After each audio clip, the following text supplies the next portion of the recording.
우리 베드로전서 1장 1절과 2절 말씀 한번 봉독하도록 하겠습니다. 시작. 예수 그리스도의 사도 베드로는 본도, 갈라디아, 갑바도기아, 아시아와 비두니아에 흩어진 나그네 곧 하나님 아버지의 미리 아심을 따라 성령이 거룩하게 하심으로 순종하고 예수 그리스도의 핏부림을 얻기 위하여 택하심을 받은 자들에게 편지하노니 은혜와 평강이 너희에게 더욱 많을지어다. 아멘. 자, 2절까지 말씀을 봉독해 드렸습니다. 자, 오늘 우리 베드로 당분간요, 여러분 베드로 전서 그리고 베드로 후서의 말씀을 우리 성경 강해 설교로 좀 여러분께 한번 같이 말씀을 통해서 연구해 보려고 그래요. 특별히 강해 성경, 그 성경을 해석해서 풀어서 성경의 원래의 그 저자의 의도가 무엇인지, 그리고 그 성경에서의 말하고자 하는 메시지가 무엇인가라는 것을 이렇게 찾아내는 설교가 강해 설교인데, 여러 가지 방법이 있어요. 그것을 소위 말하는 성경 해석학적 원리에는 여러 가지 방법이 있는데, 이번에는 제가 이 키워드, 단어를 통한 성경 해석, 그 방법이 있습니다. 그래서 어떤 중요한 키워드, 그 단어를 통해서 그 단어의 연결고리를 이어가면서 성경을 해석하는 방법이 있다라는 거죠. 그래서 예를 들어서 오늘 베드로전서 1장 1절 말씀, 2절 말씀을 공부하면서 중요한 단어가 뭐냐면 흩어진 나그네라고 하는 그 단어가 있고요. 그 다음에 1장 2절에서는 또 뭐 어떤 단어가 있냐면 우리가 성경을 강의할 때 필요한 중요한 키워드가 은혜와 평강이 너에게 더욱 많을지어다 라는 이 말씀입니다. 은혜는 뭐고 평강이 뭡니까? 은혜는 뭐고 평강이 뭘까라는 거, 이렇게 단어를 가지고 한번 생각해 보자는 거죠. 은혜와 평강은 이때 당시에 초대교회 당시에 AD 61년에서 AD 60년, 그러니까 64년 전후에 기록한 책인데, 이때 당시에 이 히브리어 혹은 헬라어가 가지고 있는 언어적 특징을 가지고 이해를 한다면 은혜와 평강은 같은 단어예요. 은혜는 헬라인들을 향한 인사말이고 평강은 히브리인들을 향한 인사말입니다.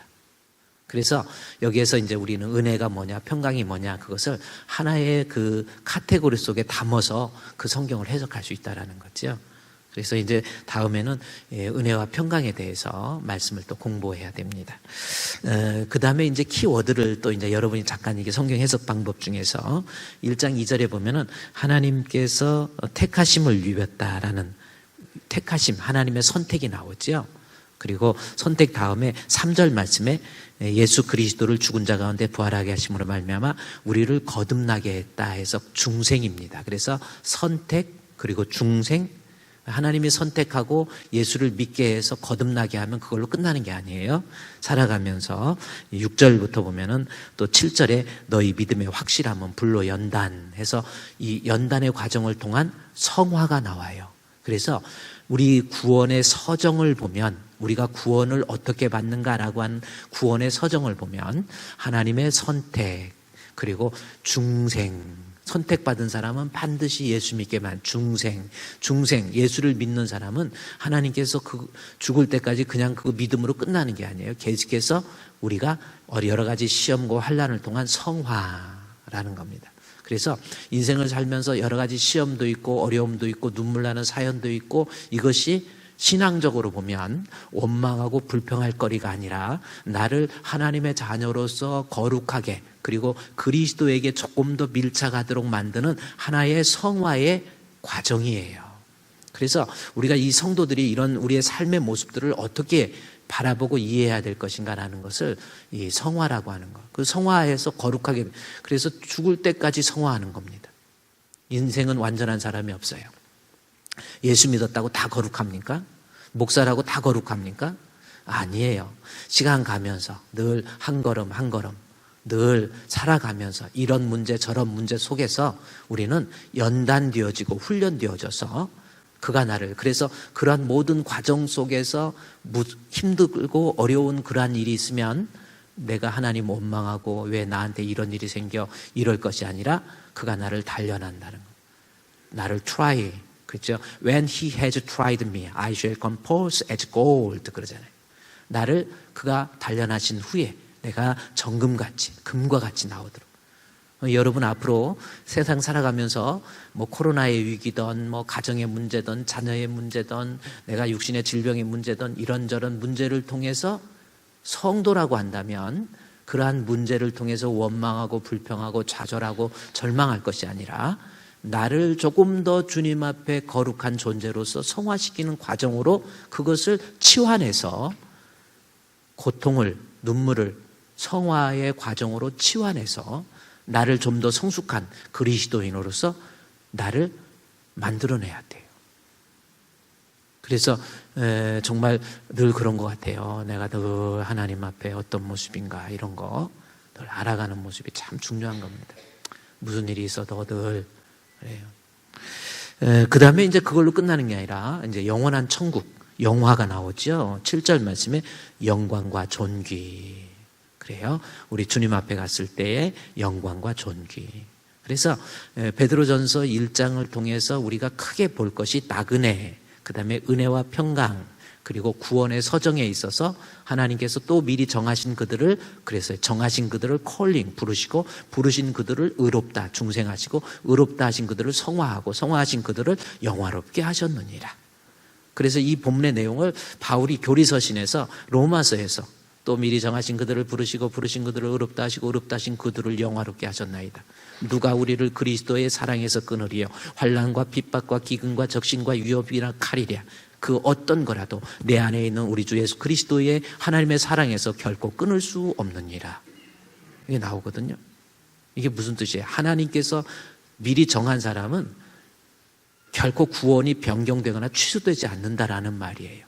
물론 이 구원이 변경되거나 취소되지 않는다는 말을 구원파적 그러한 개념으로서 예수 한 번 믿으면 이제는 죄 짓고 살아도 된다, 그 뜻은 아니지만 하나님의 구원의 서정에 보면은 하나님이 선택한 사람은 반드시 천국으로 이끌어간다라고 하는, 이것이 이제 소위 말하는 The Five Point or Calvinism이라고 하는 칼빈의 5대 교리 속에 잘 요약되어 있는 거예요. 그래서 앞으로 여러분이 이제 베드로 전서를 우리가 강해해 가면서 조금 더 이 베드로 전서라고 하는 것을 잘 전후서를 잘 이해하면 우리 그리스도인의 삶의 정체성은 무엇이고 그리스도인의 정체성이 뭔가, 나는 누구인가, 그리고 그 그리스도인의 삶의 방식은 무엇이 되어야 될 것인가라고 하는 것을 우리에게 제공해 주고 있는 거예요. 그래서 이 베드로 전서 후서를 잘 이해하면 우리가 한평생 선택받은 하나님의 백성으로서 이 땅에 살면서 결코 곁길로 가지 않고 딴 길로 가지 않고 하나님의 자녀로서 끝까지 죽을 때까지 믿음 지키고 승리할 수 있도록 이끌어주는 아주 중요한 책이 베드로 전서와 후서입니다. 그래서 여러분이 이번에 이 강해 설교 시작할 때 여러분이 한번 좀 잘 따라와 보세요. 따라와 보시고 이제 우리가 시대가 많이 바뀌었죠. 그냥 예수 믿는다고 해서 교회만 왔다 갔다 하고 그냥 막 이러는 게 이제 신앙이 아니에요. 그래서 진정한 믿음은 알미 있어야 됩니다. 베드로가한테 그래요. 예수님 따르는 무리들이 신앙생활하다 자꾸 이탈하는 사람들이 있잖아요. 신앙 끝까지 못 지키는 거예요. 그래서 예수님 곁을 많이 떠나니까 예수님께서 야 너도 갈래? 제자들한테 물어봐요. 그랬더니 예수님의 제자 베드로가 하는 말씀이 있습니다. 주여 무슨 말씀이세요? 영생의 말씀이 내게 있는데 내가 어디로 가오리까? 그렇습니다. 하나님 앞에서 신앙을 이탈하지 않을 가장 좋은 방법은 말씀이에요. 말씀이 있으면 이탈 안 하는 거예요.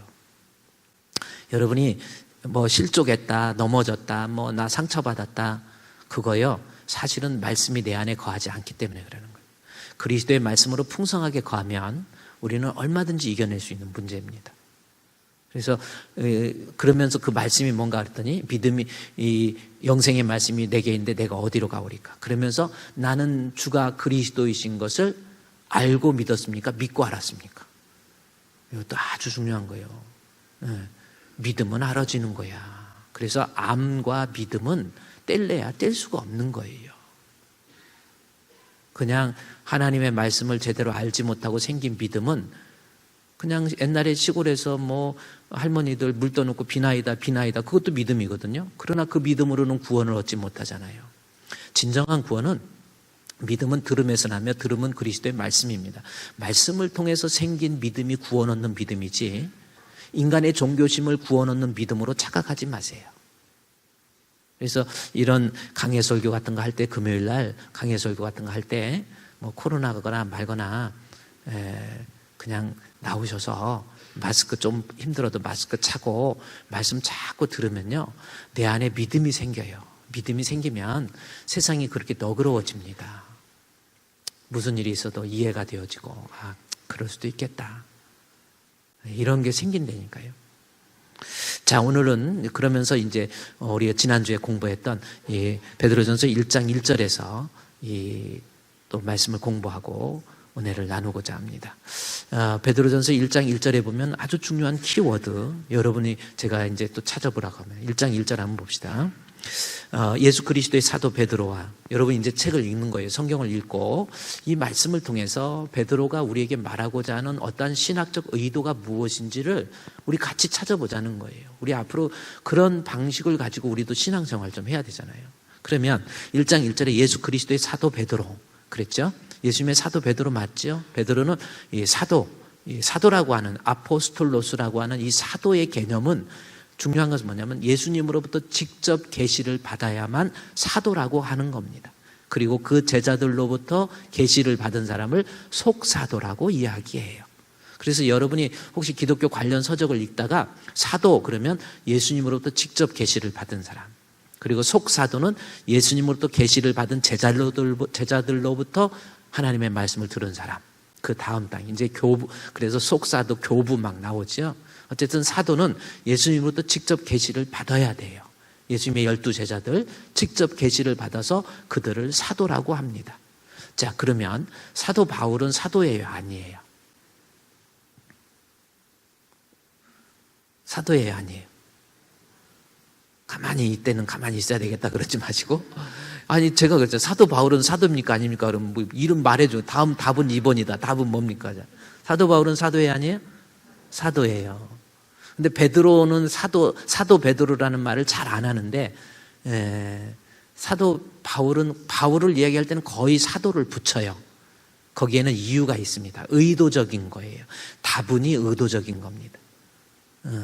근데 베드로도 사도고 사도 바울도 사도인데 그러면 사도세자는 또 누구인가요? 그러는데 그거는 영조가 그 아들 사도세자를 갖다 뒤지에다 넣어가지고 그냥 그 뜨거운 햇빛에서 물 뿌려가지고 그렇게 한 3일간 굶기고 햇볕 쬐갖고 숨 못 쉬게 해서 죽인 아주 조선의 역사에 있어서 비극이 있죠. 노론과 소론의 그러한 모함에 의해서 결국 희생된 사람이 사도세자이고, 그러한 여러 가지 그 희생적인 그러한 환경 속에서 나중에는 정신병 돼버린 거예요. 그래서 이 사도세자가 죽게 되고 그 아들 이제 정조가 왕이 돼서 아버지의 넋을 잊지 못하고 수원에다가 사도세자가 아버지 그 사도세자를 잘 모시고 이제 그런 게 있었죠. 어쨌든 그 사도세자는 사도가 아니고 이 에포스톨로스라고 하는 이 사도 바울을 의도적으로 사도라고 한 이유는 사도 바울이 예수님으로부터 계시를 받았습니까? 안 받았습니까? 베드로는 예수님 제자에 계속 먹고 자고 계시 받았어요. 3년 동안 공생활동에 받았어. 안드레는 받았어요, 안 받았어요? 다 받았어요. 그래서 사도라고 그러는데, 근데 바울은 받았어요, 안 받았어요? 예수님으로 직접. 언제 받았어? 예수님 돌아가실 때까지 핍박했는데 예수님으로부터 직접 계시를 안 받았잖아요. 그런데 그래서 고린도 교회에서 바울이 고린도 교회의 잘못을 지적하니까 이 사도 바울 사도도 아닌데 뭐 하고 그 바울의 사도권을 부인해 버리는 거예요. 그러니까 주의 종이 이제 고린도 교회가 자꾸 이제 여러 가지 문제가 생기고 소송의 문제, 그다음에 머리에 수건을 쓰는 문제, 음행의 문제, 여러 가지 문제로 바울이 편지를 써요. 에베소에서 고린도 교회에 대해서 편지를 씁니다. 그 편지를 받아보니까 고린도 교회 성도들이 주의 종의 가르침에 대해서 지가 뭔데, 그래, 죄를 지적하니까 잘못했습니다, 천부여 의지하옵소서, 손들고 옵니다라고 항복하는 사람이 있고, 오히려 그를 향해서 일을 가는 사람이 있죠. 여러분은 전자가 되어야 돼요. 인생 살면서요, 잘못한 것 깨끗하게 인정해버리고, 그래요. 자기 교만 무너뜨리고요, 잘못했으면 그저 하나님 잘못했습니다. 그렇게 인정하는 것이 빠릅니다. 하나님하고 싸워서 이길 게 아니야. 그래서 고린도 교회가 바울이 이게 충고를 하니까 바울의 사도권을 부인해. 예수님으로부터 직접 계시를 안 받았으면서 무슨 사도야? 그러니까 바울이 충고하는 건 안 들어도 돼. 그래요. 그래서 바울이 나중에 고린도 전서 고린도 후서에 가서는 바울이 나도 사도다라고 하는 것을 자기 자신이 변호를 합니다. 사도권을 옹호하고 변호해요. 그 방법이 뭐였어요? 갈라디아에서 잘 나오죠. 바울이 다메섹 도상에서 빛 가운데 현연한 그것을 테오파니 페노메놈이라고 그러는 거예요. 테오파니 현상. 사도행전 9장에서 다메섹에서 결박할 자를 찾아서 공문을 가지고 죽이려고 가다가 빛 가운데 우리 주님이 나타나서 사울아 사울아 어찌하여 나를 핍박하느냐, 그 음성을 듣고 거기서 꼬꾸라져 버려요. 그래가지고 그 다음에 동시에 또 아나니아를 하나님께서 부릅니다. 아나니아야, 내가 내 이방인의 사도로서 세운 사울이라는 자가 직가에 가보면 그가 있을 것이다. 그에게 안수하여 그를 보게 하고 그로 하여금 성령을 충만하게 하라. 그 말씀을 합니다. 그래서 아나니아가 아니 주여 무슨 말씀입니까? 그 사람은 엄청난 핍박자입니다. 아주 잔인하기 짝이 없는 핍박자인데 무슨 말씀? 아니야, 내가 이방인의 사도로 세웠단다. 그랬더니 아나니아가 예 알겠습니다. 그래서 내 형제 사울아라는 말로 바꿔서 하나님 말씀 듣고 그를 용서할 수 없는 그 사람을 주께서 그를 용서하고 주의 종으로 받으라 그랬더니 예, 이것이 하나님 종으로서의 올바른 또 모습이죠. 그래가지고 안수해요. 안수했더니 빛에 현연돼서 눈에 안질 같은 것이 있었는데 즉시로 보게 되는 역사. 주의 종의 안수 기도를 통해서 바울이 성령의 충만함을 받고 육신적으로도 보게 되는 역사가 일어났죠. 그래서 때로는 여러분 신앙생활하면서 주의 종의 안수 기도도 필요한 겁니다. 주의 종, 아유 나는 저 사람 존경 못해. 존경하고 안 하고가 문제가 아니에요. 그 자리에 하나님께서 기름 부어 세웠으면요, 가서 때로는 여러 가지 문제가 있습니까? 이런 문제 저런 문제를 놓고 영육 간의 강건함을 위해서 아나니아가 사울에게 안수 기도했듯이 때로는 안수 기도도 필요해요. 그러니까 여러분의 믿음으로 성령을 소멸하지 말고 예언을 멸시치 말며 한 것처럼 갑자기 내가 우리 목사님한테 가서 안수기도 받아야지 라는 마음이 생기면 준비하고 오셔서 하나님 앞에 주의 종을 통해서 기도 받으세요. 그러면 하나님께서 그 순간에 역사하는 경우가 많이 있어요. 우리 성경대로 그렇게 보면. 그래서 바울이 이제 안질 같은 것이 눈에 벗겨지고 음식을 먹고 힘을 얻어서 그 다음에 즉시로 자기는 복음을 전하기 시작하다가 그 다음에 몇 날 동안 바울이 사람들을 떠나요. 그 떠났던 세월이 갈라디아에서 보면은 3년 동안, 바울이 3년 동안 아라비아 광야로 갑니다. 아라비아 광야, 여러분이 히브리 지역에 이스라엘 팔레스타인 지역의 그 광야를 한번 가보시면 여리고 맞은편 같은 광야에 가보면 산은 산인데 나무가 없어요. 그냥 풀, 아침에 새벽 이슬 맞고 자라나는 조그마한 풀밖에 없어요. 그것을 뜯어먹고 살고 있는 양들, 그 양 외에는 별로 없습니다. 광야야말로 그야말로 아무도 척박한, 그야말로 제대로 살 수도 없고 마실 수도 없는 그러한 곳인데 하나님께서 바울을 3년 동안 마게도냐 이 아라비아 광야로 인도해버려요. 그리고 3년 동안 뭐 했는가? 그곳에서 3년 동안 바울은 우리 예수님과 직접 영적인 교제의 시간. 그래서 예수님의 제자들이 3년 동안 공생애가 있었던 것처럼 바울도 아라비아 광야에서 3년 동안 우리 주님으로부터 직접 계시를 받습니다. 그 내용이 갈라디아서에 나와요. 그래서 자신이 사도라고 하는 것을 예수님으로부터 직접 계시를 받았기 때문에 사도다라는 것을 이야기합니다. 그랬더니 나중에 안디옥 교회에서 문제가 생긴 거예요. 안디옥 이제 1차 선교 여행할 때 안디옥 이방인의 지역에 첫 번째 세워진 교회가 안디옥이잖아요. 안디옥 교회가 바울이 2차 선교 여행, 1차 선교 여행을 마치고 잠깐 자리를 비웠더니 1차 선교로 떠났더니 갔다 와서 안디옥 교회를 보니까 교회에 교리 문제가 생겨서 심각해진 거예요.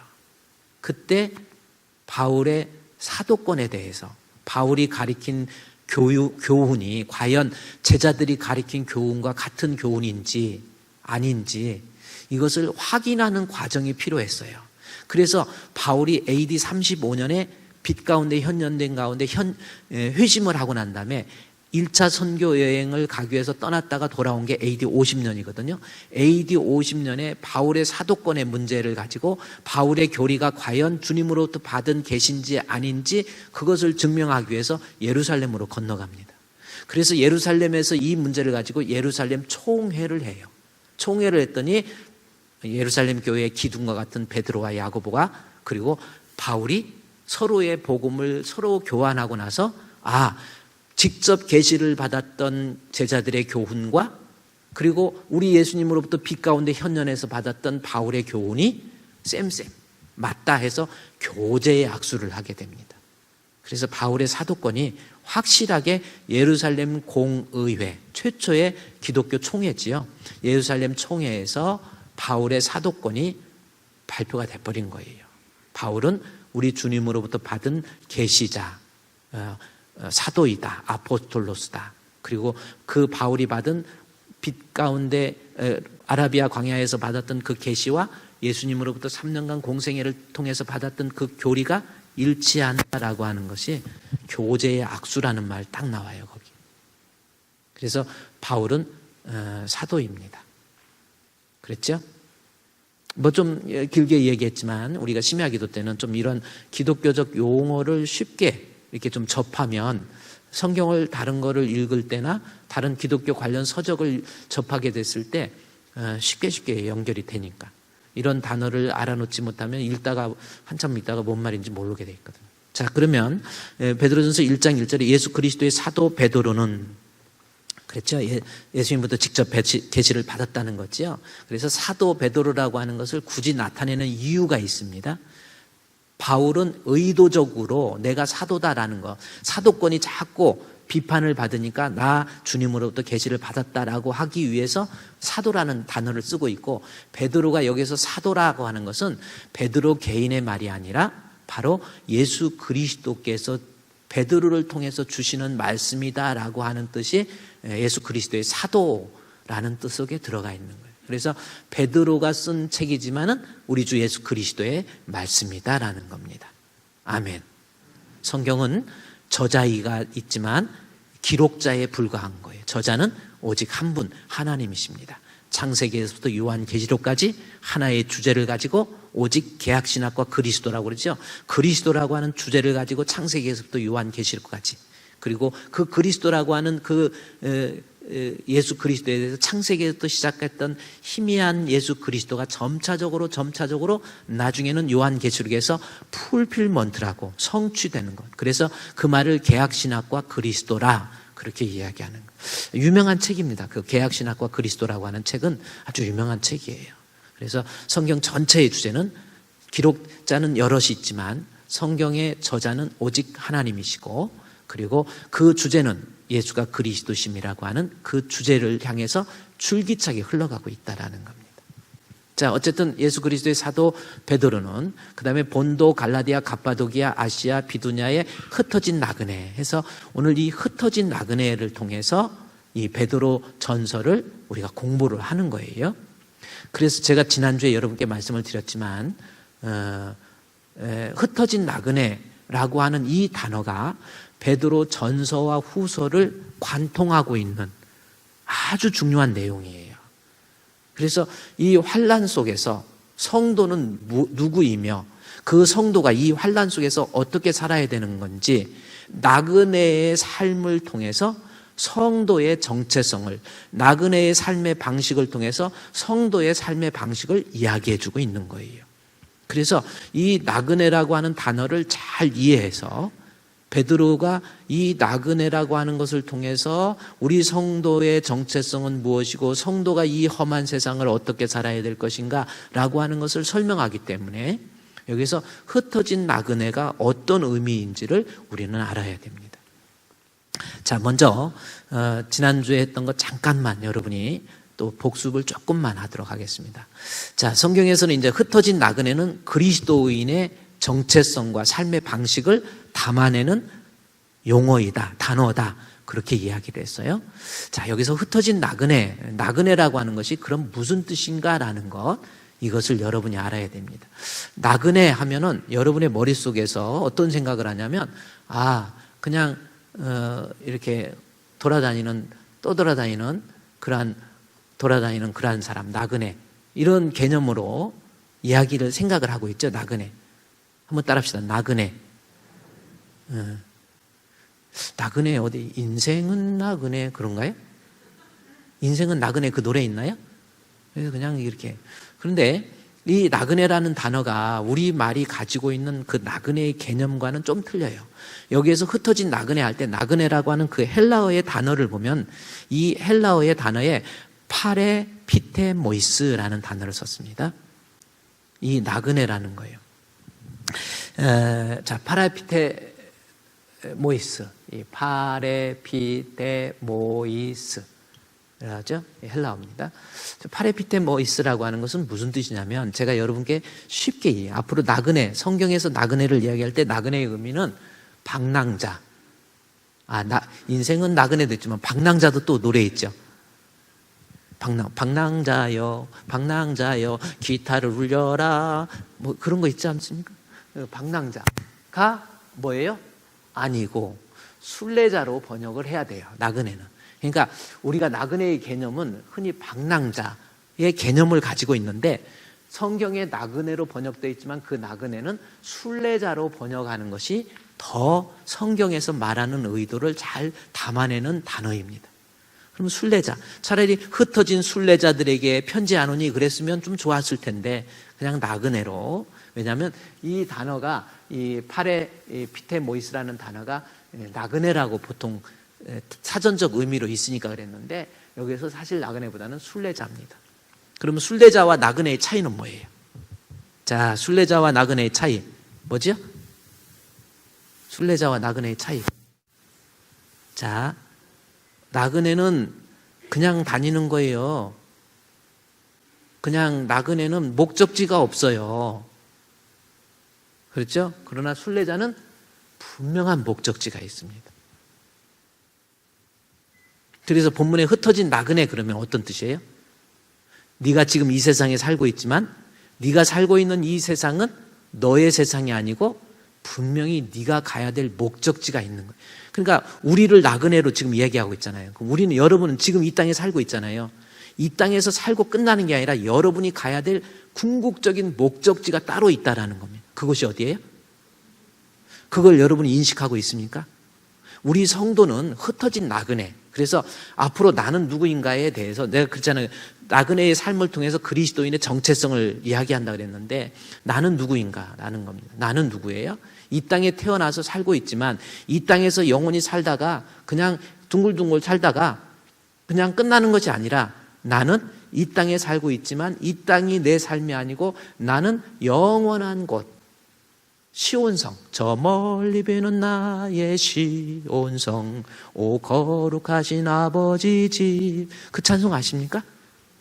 한번 내가 또 이제 그거 띄워서 여러분의 인생이 이거라는 걸 알아야 돼요. 저 멀리 비는 나의 시온성, 오 거룩한 곳 아버지 집, 내 사모하는 집에 가고자. 여기 내 사모하는 집이잖아요. 우리는 이곳이 내 집이 아니야. 지금 여러분이 이 육신을 입고 살아가고 있는 이 세상이 내 집이 아니에요. 믿으십니까? 그것을 인식합니까? 인정합니까? 영원히 천년만년 여기서 살 게 아니에요. 그래서 내 사모하는 집에 가고자 한밤을 세웠네. 저 망망한 바다 위에 이 몸이 상할지라도 오늘은 이곳 내일은 저곳 주 복음 전하리. 저게 지금 성경에서 나와 있는 이 나그네의 삶이 어떤 삶이 되어야 될 것인가를 비교적 노래를 잘했어요. 그래서 이거를 저는 이제 가수가 아니니까 좀 노래 잘하는 사람 음악을 좀 띄워보려고 그랬더니 너무 막 이상하게 저 멀리 막 이상하게 해서 차라리 우리가 부르는 게 낫겠다 생각해서 그냥 이거 띄운 거야. 잘했죠. 그런 의미에서 오늘 이 시간에 여러분이 한번 내가 가수가 되겠다라는 마음을 가지고 내가 지금 직업을 바꿔서 복음성가 가수가 될까 이런 생각을 가지고 이 내용을 좀 생각하면서 우리는 이곳이 내 정착지가 아니고 내가 가야 될 시온성 거룩한 곳 아버지 집 천국이 우리가 가야 될 궁극적인 목적지이고 나그네의 삶을 살면서 그러면 이 땅에 살면서 천국만 소망하면서 이 땅은 내팽개기 칠하는 건가? 아니에요. 오늘은 이곳 내일은 저곳 주 복음 전하리. 우리 나그네의 삶이 저기 나와 있어요. 이 땅에 살면서 여러분이 나그네의 삶인데 그것도 모르고 그냥 이곳에서 다 해놓으려고 그러지 마시고 우리는 가야 될 곳은 내 아버지 집 천국, 그리고 이 땅에 살면서 내가 거하고 있는 그곳에서 주 복음 전하리. 할렐루야. 같이 한번 불러볼까요? 누구 하나 이걸 또 민 목사님이 또 잘하시는가? 지금 마이크 배터리도 갈았는데. 우리 한번 저 멀리 한번 그냥 우리 반주하면 저도 잘 못하니까 그냥 우리끼리 해봅시다. 저 멀리 배는. 자, 시작. 저 멀리 배는 나의 시온성 오 거룩한 곳 아버지 집 내 사모하는 집에 가고자 한 밤을 세웠네. 저 망망한 바다 위에 이 몸이 상할지라도 오늘은 이곳 내일은 저곳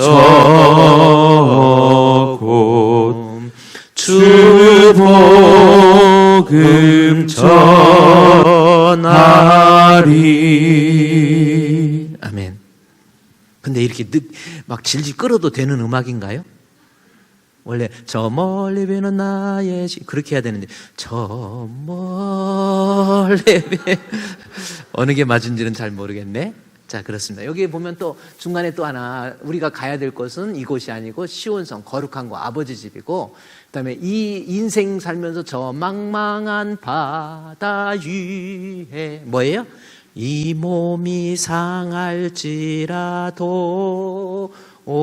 그래. 이제 세상 삶 나그네의 삶을 살면서 여러분이 몸이 가만히 있을 리가 없어. 몸이 상해야 돼. 살아가는데 내가 하나님의 자녀로서 주의 백성으로서 사는 데 있어서 그것이 정신적이든 육체적이든 당해야 될 여러 가지 내 몸에 상하는 모습들, 그러한 속에서도 어떻게 살아야 될 것인가 라고 하는 거, 이 베드로가 나그네라고 하는 단어 속에 다 집어넣었다라는 겁니다. 자, 그러면 우리 저 찬송을 우리가 좀 생각을 했는데 집에서도 한번 들어보시고요. 베드로전서 1장 1절에서 흩어진 나그네라는 겁니다. 그러면 이 나그네라고 할 때 이 파레피테모이스라고 하는 이 단어가 우리 성경 이 베드로, 제가 그래서 후서까지 성경을 나그네라는 단어를 다 찾았잖아요. 성경 베드로 전서와 후서를 관통하면서 우리 그리스도인들이 어떤 모습으로 살아야 될 것인가를 그 나그네라고 하는 단어 속에 집어넣고 있기 때문에 이것을 잘 이해해야 우리가 이 세상에서 순례자의 삶을 성공적으로 살아낼 수 있는 거예요. 기독교인으로서 성공적인 삶을 살아내는 겁니다. 우리는 우리의 인생을 떠밀려서 사는 것이 아니고 살아내는, 다시 말해서 구현해내는 삶이 되어야 돼요. 그러니까 나그네로서 하나님께서 우리에게 주신 그 사명을 구현해내는 삶, 그것이 우리의 삶이라는 겁니다. 자, 그러면 이 파레피테모이스라고 하는 이 나그네가 지금 베드로 전서에서 이렇게 중요하게 여겨지고 있는데, 그러면 나그네적인 삶이 어떤 삶이 되어야 되는 건지, 어떤 삶을 의미하면서 베드로는 나그네라는 말을 썼는지 살펴봐야 됩니다. 첫 번째는 제가 좀 여러분들이 쉽게 이해할 수 있도록 앞으로 이런 삶을 살아야 돼요. 살아가면서 첫 번째, 자기의 정체성을 잃어버리지 않는 거예요. 이거 아주 중요한 거예요. 제가 이거 연구하고 생각하면서 베드로 전서 후서를 여러 가지, 특별히 제가 지난주에 여러분께 말씀드렸듯이 그 백영락 씨가 쓴 성경 속 노마드라고 하는 그 책을 통해서 요거를 좀 이렇게 좀 내용을 이렇게 해서 우리 성도들이 이렇게 살아야 되겠다라고 해서 이렇게 말씀을 만들어 봤습니다. 흩어진 나그네의 삶, 어떤 삶이 되어야, 이것이 우리의 나그네를 우리의 성도의 삶으로 얘기하고 있잖아요. 어디 나그네가 성도의 삶, 그 뒤에 나와 있어. 1장 2절 잠깐 봐봐요. 1장 1절에서는 흩어진 나그네하고 2절에서는 그랬죠? 2절에서는 곧 흩어진 나그네가 누군가, 곧 하나님 아버지의 미래하심을 따라서, 자, 성령의 거룩하게 하심으로 순종함과 예수 그리스도의 핏부름 얻게 해서 택하심을 받은 자, 누구예요? 저 사람이 누굽니까? 하나님의 선택하심을 받고 하나님 예수 그리스도를 통해서 중생 핏부림 얻어서 거룩하게 된, 받은 택하심을 받은 자가 누구예요? 성도입니다. 그렇죠? 우리예요, 우리. 근데 곧이라는 말을 통해서, 곧 그랬잖아요. 곧은 앞에 거고 똑같다라는 거잖아요. 그래서 1장 1절에 뭐예요? 1장 1절에 흩어진 나그네가 바로 곧 누구예요? 우리 주님으로부터 선택함을 받고 우리 주 예수 그리스도의 십자가의 보혈을 통해서 거룩하심을 입고 예수를 믿고 구원받은, 그리고 이 땅에 살면서 아까 했듯이 끝없는 시험과 환난을 통해서 우리가 연단되어지고 성화되어지고, 그리고 장차 천국 저 시온성까지 가게 될 성도를 얘기하는 거예요. 그러니까 곧이라고 하는, 이 곧이라고 하는 것이 바로 1장 1절에 나그네, 흩어진 나그네라고 하는 말 속에 성도가 누구인가라는 것이 흩어진 나그네 속에 집어넣었다라는 거예요. 흩어진 나그네는 첫째, 제가 이제 봅시다. 저와 여러분도 성도잖아요. 그러니까 우리는 흩어진 나그네가 되어 나그네적인 삶을 살아내야 되는데, 첫 번째 살아가면서 한번 요거 읽어봅시다. 시작. 살아가면서 자기의 정체성을 결코 잊어버리지 않는다. 요것이 첫 번째, 나그네가 지금 베드로 전서에서 후서에서 말하고 있는 나그네, 성도의 삶을 나그네라고 하는 삶으로 설명하고 있는데, 나그네의 삶은 성경에서 말하는 나그네, 즉 우리의 삶은 살아가면서 세상 살면서 자기의 정체성을 결코 잊어버리지 않는다라는 겁니다. 그러니까 저와 여러분이 진짜 예수 그리스도의 핏부림을 얻은 하나님의 거룩한 하나님의 자녀라고 한다면, 이 땅에 살면서 우리가 가지고 있는 우리의 정체성을 결코 잊어버려서는 안 돼요. 나는 예수 믿는 사람, 나는 하나님의 자녀라고 하는 그 정체성을 이탈해서는 안 된다라는 겁니다. 자, 제가 지난주에는 이제 성경 다른 곳으로 했는데, 예를 들어서 다니엘 같은 경우, 다니엘이 어떤 사람이에요? 여기 이제 다니엘 나오죠? 다니엘 1장에 보면 이제 다니엘서가 나와요. 1장 6절에서 8절 말씀에서 보면은, 자, 보십시오. 다니엘이, 성도의 모습으로서 다니엘이 흩어지게 됩니다. 언제 흩어지냐면, 다니엘서는 여러분, 이 바벨론의 느부갓네살 왕, 바벨론의 느부갓네살. 그러니까 바벨론의 왕 중에서 나이가 제일 어린 사람이, 왕 된 사람이 누구라고 그랬어요? 갓네살, 느부갓네살. 갓 4살밖에 안 돼서. 그래서 아니 여러분 좀 계속 같은 톤으로 쭉 이야기하면 졸까봐 졸지 말라고 갓네살 얘기한 거고, 느부갓네살 왕이 아수르 북쪽, 이스라엘은 북쪽 이스라엘과 남쪽 유다로 나누어져 있어요. 자, 북쪽 이스라엘은 BC 721년 아수르라고 하는 제국에 의해서 멸망을 해버립니다. 그리고 남쪽 유다가 남았죠? 그런데 아수르가 나라에 의해서 유다가 북쪽 이스라엘이 멸망하는데 721년에 멸망을 하는데, 이 아수르는 결국 아시리아라고, 일반 세계사에서는 아시리아로 나와요. 그것이, 아시리아는 결국은 신흥 강국 어디에? 바벨론에 의해서 멸망을 해요. 제가 그랬죠. 애굽은 성경에 나와 있는 첫 번째 제국은 애굽입니다. 애굽은 어디에 멸망했다고 그랬어요? 아수르. 아수르는 어디? 바벨론. 바벨론 어디? 페르시아. 페르시아는 어디? 헬라. 알렉산더죠. 그 다음에 헬라는 어디? 로마. 그래서 애굽으로부터 로마까지 이 6개의 제국이 성경 전체를 구성하고 있단 말이에요. 그래서 그 성경의 역사, 이 창세기에서부터 요한계시록까지 여러분 이해를 하려면 세계사적으로 애굽의 역사로부터 로마의 역사까지, 로마의 역사는 끝까지가 아니고 6명의 황제까지는 알아야 돼요. 좀 더 나가면 9명의 황제, 아우구스투스로부터 황제, 로마의 황제, 그리고 티베리우스, 그 다음에 칼리큘라, 글라우디오, 그 다음에 네로 안에 5대 황제 네로, 이렇게. 그래서 그 다음에 이제 로마의 왕들, 거기까지 오면 요한계시록이 로마의 그 베스파시아누스 황제거든요. 도미티아누스 황제거든요. 네로 다음에 티투스 다음에 도미티아누스 황제 다음에 그 다음에 베스파시아누스 황제입니다. 요한계시록 베스파시아누스, 그래서 요한계시록의 기록이 AD 95년이에요. 근데 도미티아누스 황제의 죽음이 기록되어 있지 않거든요. 근데 도미티안 황제는 96년에 죽습니다.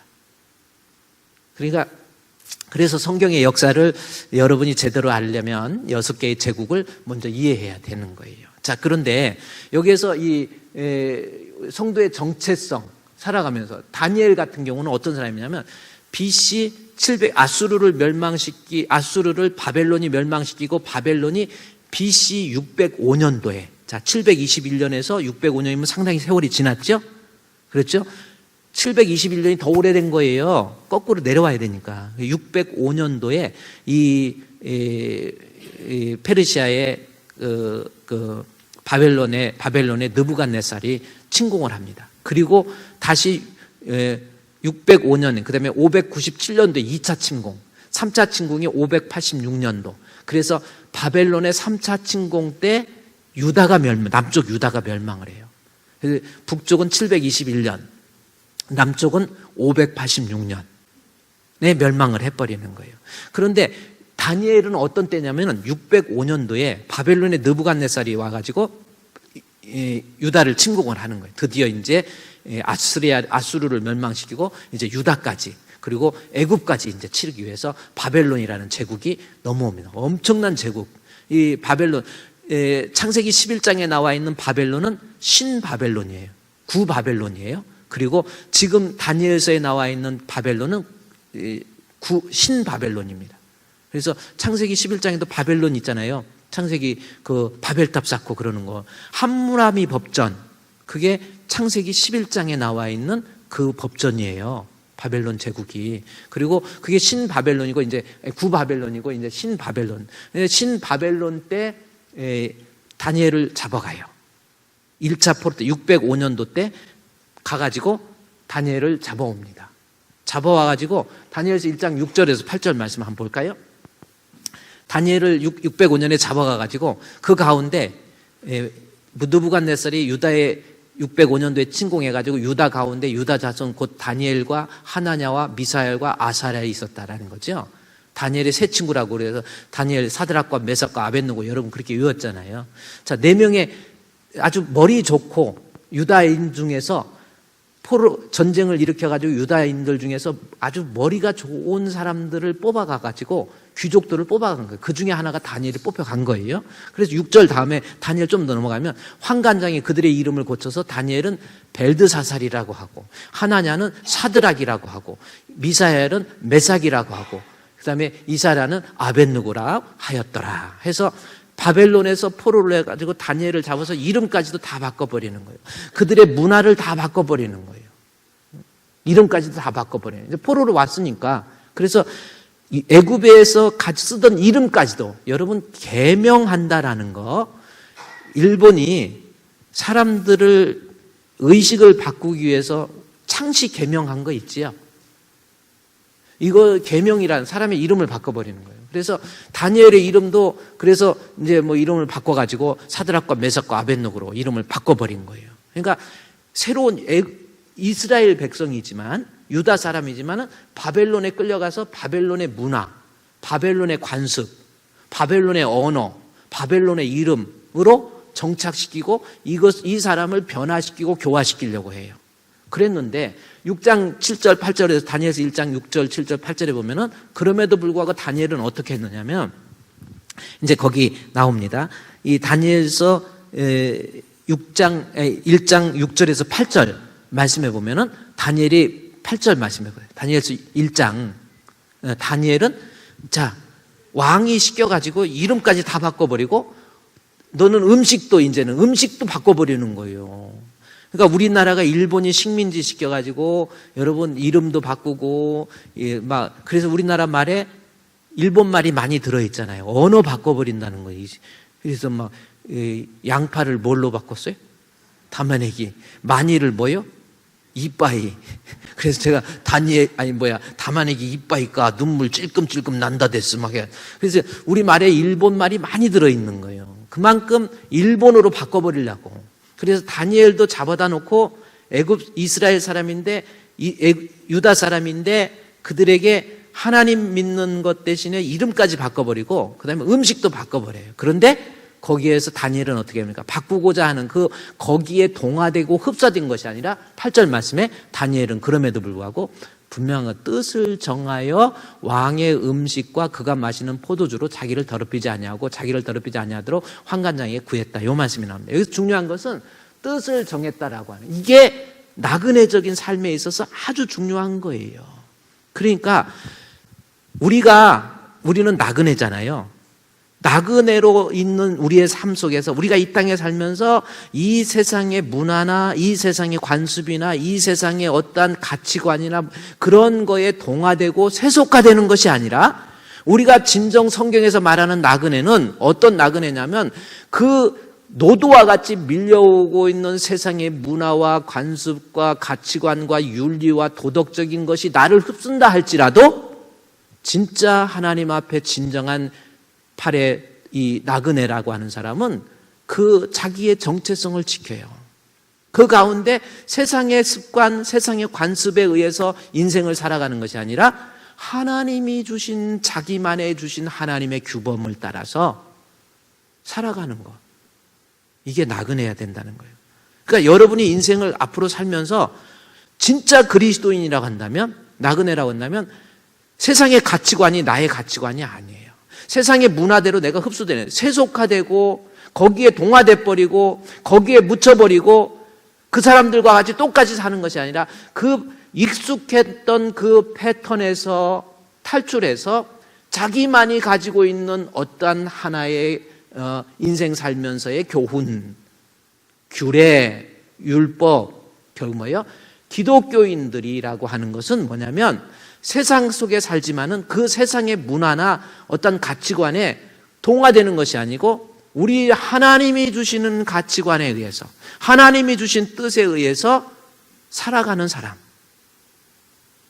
이게 그리스도인이라는 것. 이게 그리스도인의 정체성이 되어야 되고.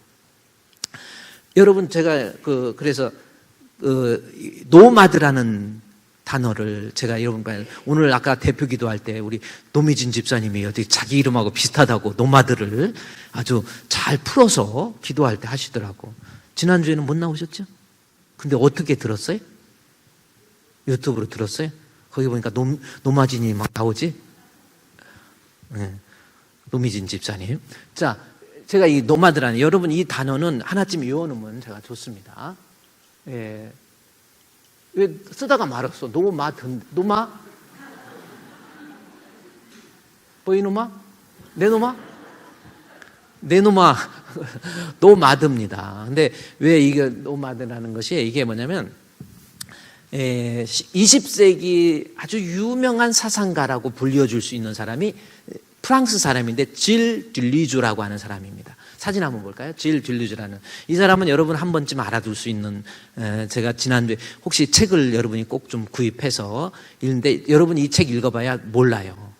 제가 저도 얼마나 자신 있으면 이러고 딱 이러고 있잖아요. 질 듈리주라고 하는 거. 그래서 여러분이 이름 쉽게 외우라고 잘 들리죠? 한번 따라하시죠. 잘 들리죠? 자, 요 분은 한 번쯤 알아두는 게 좋아요.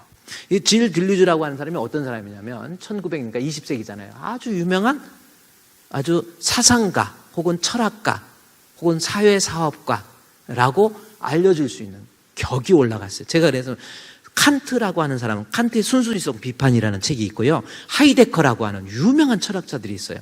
그 사람들의 철학자의 반열에 올라선 사람이 질 딜리주라니까요.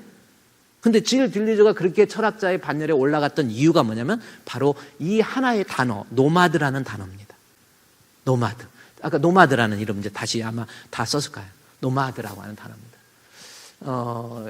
영어의 뜻은 노마드는 유목민이라는 뜻이에요. 그러면 유목민의 뜻은 무슨 뜻이냐면 정착민과 대비되는 단어가 유목민이거든요. 그럼 정착민은 뭡니까? 내가 땅에 정착해서 그 사람들 그곳에서 그곳에 맞춰가면서 순응하면서 거기에 정착해서 살아가는 사람이 정착민, 농경민이라고 그러고요. 유목민은 뭐예요? 그곳에 한 곳에 정착하지 않아요. 그냥 바람 좋은 대로, 비가 오는 대로 바람 따라 뭐 이렇게 가는 거예요. 그게 유목민입니다. 참 자유적인 모습이죠. 근데 이것이 그러한 유목민의 이 노마드라는 것이 유목민이지만 이것을 문자적으로 접근을 하면 자, 이 노마드라고 하는 단어는 라틴어가 어근이거든요. 그러면 여러분 영어에서도요. 그 영어로 쓰여져 있는 것을 유심히 쳐다보면 라틴어의 어근을 읽을 수가 있어. 자, 이 라틴어가 영어나 이런 불어나 이런 거에 독일어나 어근이 같기 때문에 이렇게 보면은 이 안에 그 뜻이 있겠다라고 느껴지는 거예요. 예를 들어서 우리 동아시아 지역에서 또 아시아권에서는 한문을 모르면 외국 사람들이 우리말 이해하기가 힘든 거예요. 우리 노미진, 미자가 무슨 미자예요? 아름다울 미자입니까? 그 다음에 진짜가 참 진짜예요? 아름답고 참되다. 엄마가 아마 그렇게 애기를 막 힘들게 딱 낳는데 어머 너는 정말 아름답고 참되라. 그래서 노미진이라고 그렇게 진 것 같아요. 외국 사람들한테 이름을 May I know your name? 그렇게 물어봅니다. 이제 아주 겸손하게 당신 이름 외국 사람들은 우리가 배웠던 대로 막 대놓고 What's your name? 네 이름 뭐냐? 이렇게 안 물어봐. 가만히 보세요. What's your name? 그러면 그거는요 진짜 버릇없어 보여. 그냥 May I know your name? 그럽니다. 한번 따라할까요? May I know your name? 나 영어는 잘하지 못하지만 그럼 May I know your name? 그러면 이름 좀 알 수 있을까요? May I know your name? 그렇습니다. 그러면 My name is 노미진. 그럼 What does it mean? 그런다고요. 무슨 뜻이에요? 왜냐면 미진 그런다고. 미진? 미진 이래요. 근데 못 알아들어요. 왜냐하면 한문을 이해하지 못하니까. 그냥 소리는 미진이니까 미진 이렇게 알아듣지 잘 몰라요. 그러니까 미국 사람들도 이제 이름 보면은 제이콥, 요셉, 야콥, 제이콥 이렇게 쓰고 이렇게 해서 성경적인 이름도 많이 쓰는데 우리는 노미진 하면은 이름 그 뜻 몰라요. 근데 한문에 보니까 아름답고 진실된 사람 그거구나. 한문을 모르면 몰라요. 아까 다시 노마드라는 것도 이제 봅시다. 여러분 이 노마드라고 하는 것도 그 뜻이에요. 노마드는 보세요. 라틴어의 어근을 가지고 있기 때문에 요거를 유심히 쳐다보면 자 문자적인 의미를 알기 위해서 이것을 유심히 쳐다보세요. 유심히 쳐다보면 뭐가 나옵니까? No 나오죠? 그 다음에 뭐가 나와요? Made. Made는 no는 아니다 라는 뜻이고 made는 무슨 뜻이죠? make의 과거지요. make, made 해가지고 make의 과거 분사. 그러면 no made 하면 무슨 뜻입니까? 이미 만들어진 것이 아니다 라는 뜻이에요. 그렇죠. 노마드 하면은 이미 만들어진 것이 아니라는 뜻이에요. 그래서 이 노마드라는 단어를 잘 들리죠? 질 딜리주가 썼을 때는 어떤 의미냐면은 이것은 이미 만들어진 기존의 어떠한 것이 아닌 새롭고 창조적인 거 의미하는 단어가 이 문자적인 의미 속에 들어와 있어요.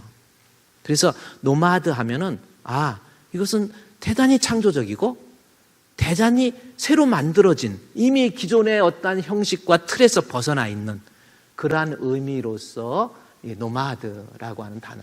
그래서 이것을 이제 오늘날 우리가 어떻게 하냐면 사람이 참 자유롭고 창조적인 인간을 사회학적 분위기 속에서 이 노마드를 쓸 때는 자유롭고 창조적인 인간. 다시 말해서 오늘날 우리 젊은이들이 기존의 어른들 기성세대의 사고의 틀에서 벗어나서 자기들만의 어떤 가치관을 가지고 요즘 젊은이 우리가 알죠. 요즘 젊은이 하면서 그렇잖아요. 어른들의 기존의 어떤 이 패러다임에서 벗어나서 자기들만의 어떤 것을 가지고 컴퓨터나 뭐 이런 핸드폰이나 이런 걸로 정보를 교환하면서 기존의 사고의 틀에서 벗어나서 자기들만의 세상을 만들어가는 거. 그래서 노마드라는 말은 창조적이고 자유롭게 사는 인간을 얘기하는 겁니다. 그런데 이것이 사회학적으로 창조적이고 자유롭게 사는 인간이라고 한다면 이것이 사회학적인 단어에 적용이 됐을 때 이 뜻이라고 한다면 노마드를 성경에 적용을 한 거예요. 성경에 적용한 거예요. 그것은 어떤 의미냐면 내가 예수 믿는 사람으로서 어떤 사회에 들어갔다. 뭐 술집이 있고 뭐 나쁜 방탕하는 사회에 소돔과 고모라와 같은 그 사회에 들어갔다 할지라도 그곳에서 그 관습과 습관과 가치관에 동화되는 것이 아니라 거기에서 자기들만의 규범을 가지고 살아가는 거예요. 그 규범이 뭐냐면 바로 하나님의 말씀, 하나님의 뜻입니다. 그래서 성경 속 노마드, 이것도 여러분이 보셔야 돼요. 이렇게 되면 여러분이 아마 책을 하나 읽은 것 같이 그 배경낚시가 쓴 이 성경 속 노마드라는 것이 그거예요. 보세요. 나그네 신학이라고 나와 있죠. 성경에서 우리가 나그네인데 우리는 어떻게 해요? 성경 속 베드로 전서 희망의 가르침이라고 나와 있잖아요. 베드로 전서에 나와 있는 나그네를 노마드라고 하는 것으로서 풀어내고 있는 거예요. 그러면 이게 무슨 뜻이냐면 여러분 이게 어떤 의미냐면 아브라함도 너는 너의 본토 친척 아비의 집을 떠나 내가 내게 지시할 땅으로 가라. 나그네로 가요. 저 하란 땅에서부터 쭉 내려와서 이스라엘 땅까지 내려와요.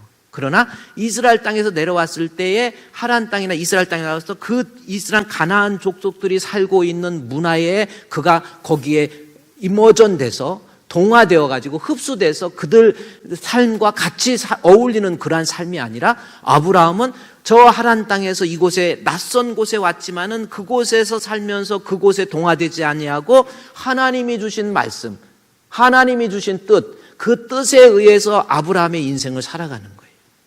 이것이 나그네라는 겁니다. 여러분 이 험한 세상에서 그래서 나그네적인 삶은 뭐냐면 자기의 삶의 정체성. 아까 다니엘서 나중에 3장에 가보면요. 다니엘의 세 친구 이야기가 나옵니다. 누구든지 이 금신상에 절하지 않으면 우상이에요. 그 애굽 이스라엘에서 유다 땅에서 잡혀가가지고 바벨론에 가니까 바벨론의 신 그때는 느부갓네살이라고 하는 높은 금신상을 만들어서 누구든지 거기에 절하지 아니하면 사자굴에 던진다 그래요. 그래도 보세요. 거기에 흡수되거나 동화되지 않아.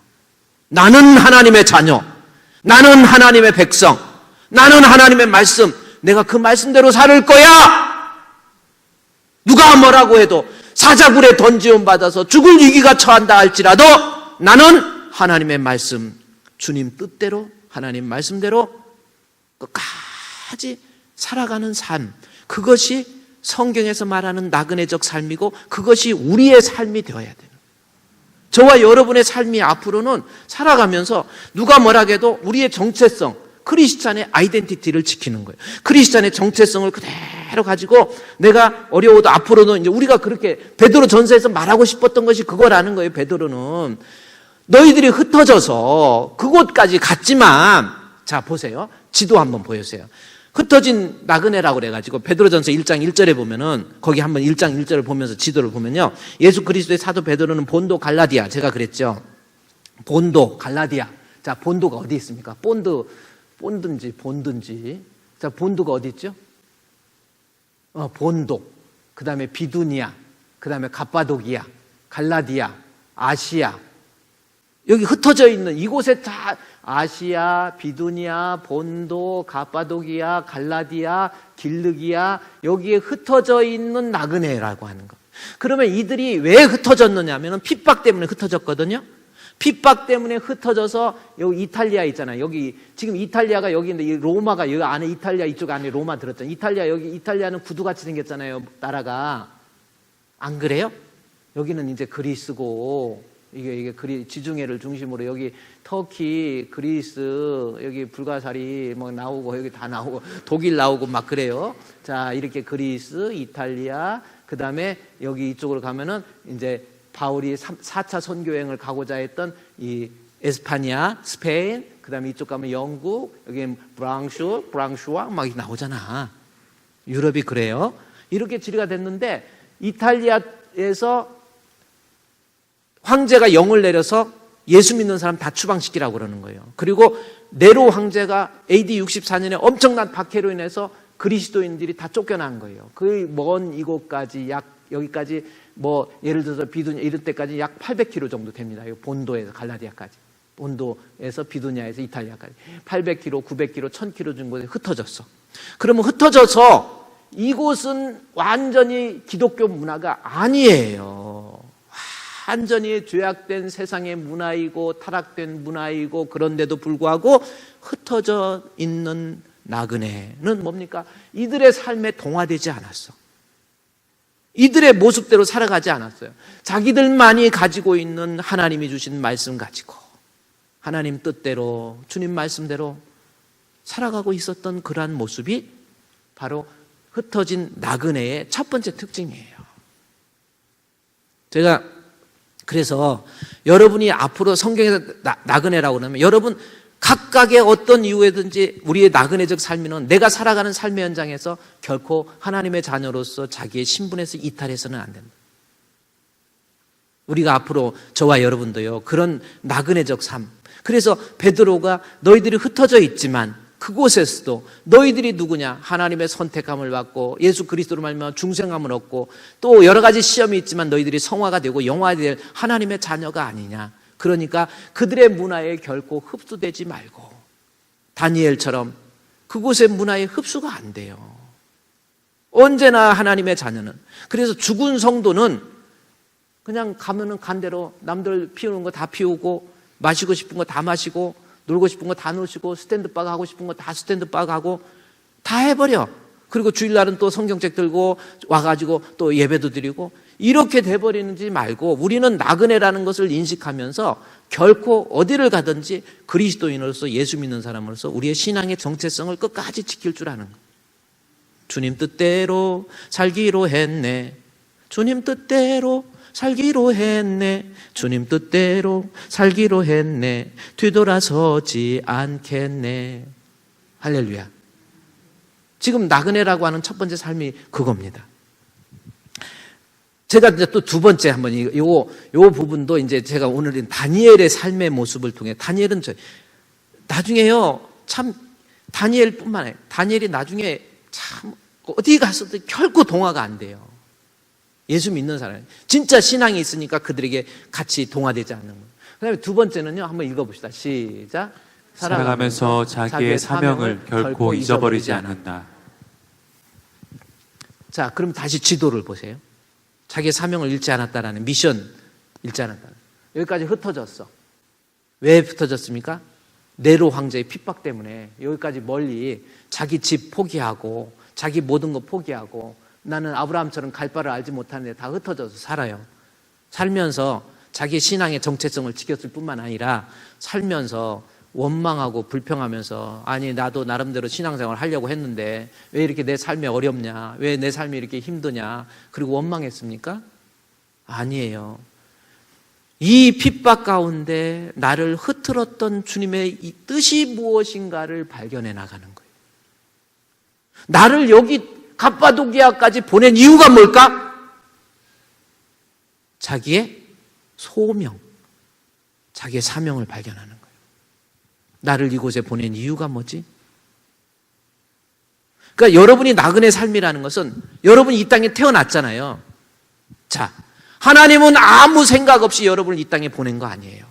분명히 여러분에게 하나님께서 계획하신 살아내라고 하는 삶의 모습이 있다라는 그것이 소명입니다. 나를 이 땅에 보낸 이유가 뭘까? 나를 우리 가정에 보낸 이유가 뭘까? 나를 우리 주품교회에 보낸 이유가 뭘까? 그 소명의식을 제대로 깨닫고 발견해낼 줄 아는 사람, 이게 성경에서 말하는 나그네적 삶을 살아가고 있는 성도의 모습이 될 수 있다는 거예요.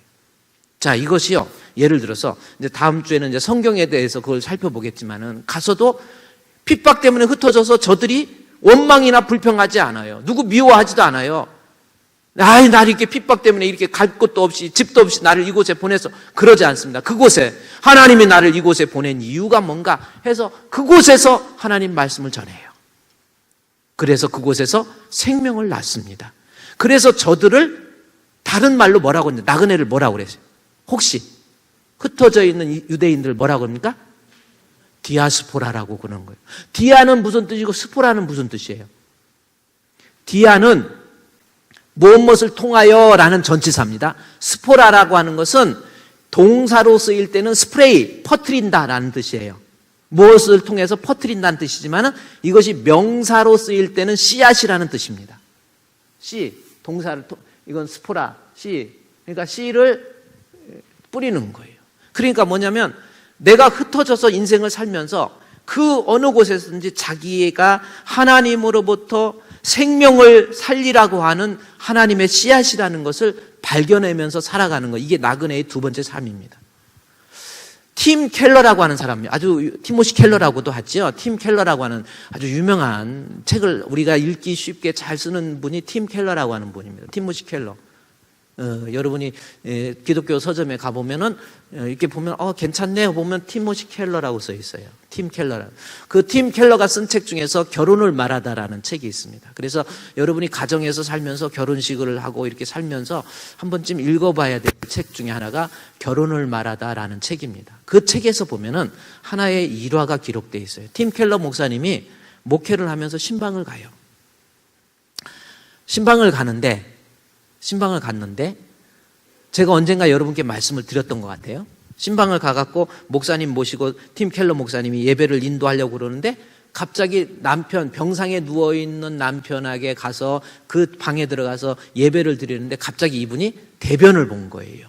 이거 팀 켈러 결혼을 말하다. 그래서 meaning of marriage라고 하는 거 이겁니다. 근데 이거는 제가 안 가르쳐 줬는데 어떻게 띄웠네요.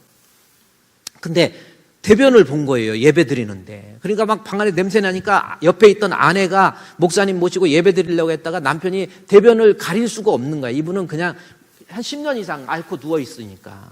그래도 목사님 모시고 예배 드리고 싶다고. 그래서 목사님 모시고 예배 드리는데 대변을 보니까 이 아내가 어찌할 줄 모르면서 목사님 죄송합니다.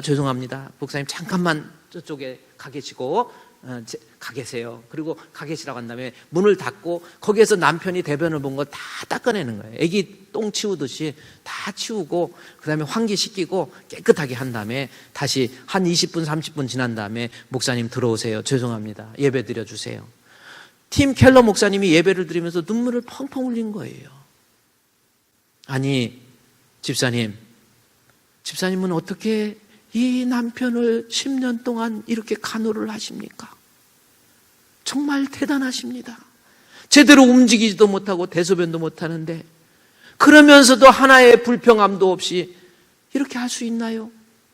그때 그 집사님이 하시는 말씀, 목사님, 저는요 결혼을 할 때 결혼식 서약을 했거든요. 누구에게 하는지 아세요? 하나님 앞에 했어요. 기쁠 때나 슬플 때나 병들었을 때나 건강할 때나 나는 아내로서 충분한 도리를 다하기로 약속합니다. 그 약속을 했기 때문에 나는 이 남편 지금까지 10년 동안 한 번도 불평 안 하면서 내가 남편을 위해서 이런 봉사를 하고 섬김을 가졌습니다. 그러는 거예요. 그러면서 나중에 집사님 이 남편과 결혼한 거 후회하지 않나요? 그때 아니요.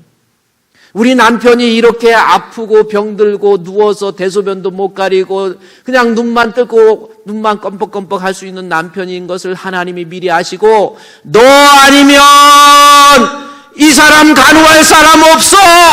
네가 간호해야 돼 하고 하나님이 이 남편의 부족한 것을 아시고 나를 보낸 거예요. 나를 보낸 거예요. 살아가면서 불평거리 있을 때 불평 안 하고 남편 왜 이런 남편과 내가 결혼을 했지? 그게 아니라 부족한 남편 보충하라고 너만이 할 수 있다라고 하는 것을 하나님이 아시고 너 아니면 이렇게 못해 그것을 아시고 너를 이곳에 보낸 거야. 근데 너무 또 집사님은 아멘 하니까 그래서 저는요 하나님이 나를 이곳에 보낸 소명이 있으라고 나는 믿습니다.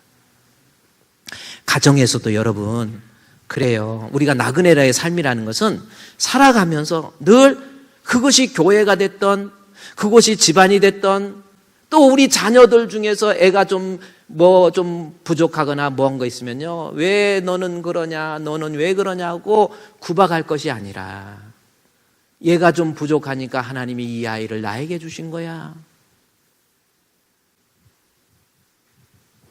내나 마리아 아십니까? 여러분 내나 마리아 아세요? 여기 내나 마리아 영상 한번 보고 제가 내나 마리아 그 부모의 문제 이거 여러분 한번 보셨죠? 영상. 조금 불편한 몸으로 태어났지만 자신의 타고난 목소리로 세상의 사랑을 용기를 전하고 있는 가스펠 가수를 소개해드릴까 합니다. 여러분 레나 마리아를 만나보시죠.